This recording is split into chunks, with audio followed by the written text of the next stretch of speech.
My stepmom said, "Your father would want his real family taken care of." So I read the part of his will about her prenup. Dad had been gone 3 days when she gathered us in the living room. My brother Finn and I sat on one couch. Our stepmom perched on Dad's favorite chair like she owned it, which, apparently, she thought she did. "I know this is difficult," she began, dabbing at dry eyes, "but we need to discuss practicalities."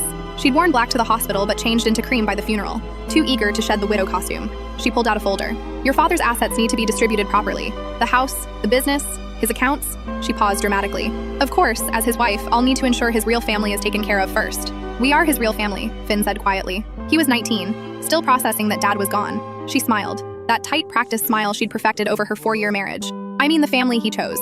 His wife." She turned to me. "You're both adults now. Your father fulfilled his obligations. It's time you stood on your own." I was 24, working at a nonprofit. Finn was in community college. We weren't rich, but Dad had always promised we'd be taken care of. "Dad left a will," I said. "And as executor, I'll ensure his wishes are honored. But everything acquired during our marriage is marital property. The house, the rental properties, the accounts.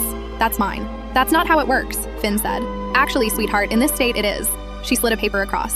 "This is from my attorney. Your father's pre-marriage assets were minimal. Everything he built with me. She hadn't contributed $1. She'd been a hostess at a steakhouse when they met. Dad had worked 60-hour weeks at his HVAC company, growing it from 2 trucks to 15. "I'd like to see Dad's actual will," I said. Her smile tightened. "I'm not obligated to share that, but out of respect, I'll tell you he left you both $5,000 each. For college expenses or whatever." Finn stood up. "That's bullshit. Dad wouldn't." "Your father made his choices.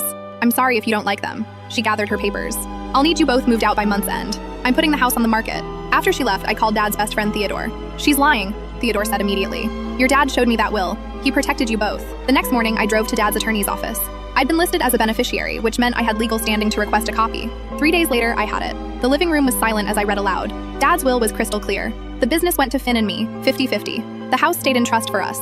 Investment accounts split 3 ways. 1/3 to her, 2/3 to us.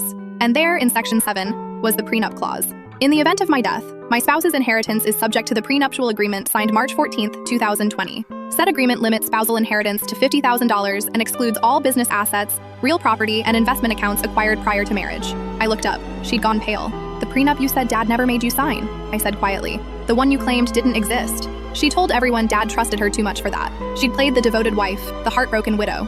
"Dad knew," I said, watching her face. "He knew exactly who you were." Theodore helped us file papers. Her attorney tried claiming the prenup was invalid. The judge took one look at Dad's signature, her signature, and the notary seal, then denied her motion. She got her $50,000. We got everything else. She moved out 2 weeks later. Finn transferred to a 4-year university. I went back to school for my master's. Sometimes I wonder if Dad knew she'd show her true self the moment he was gone.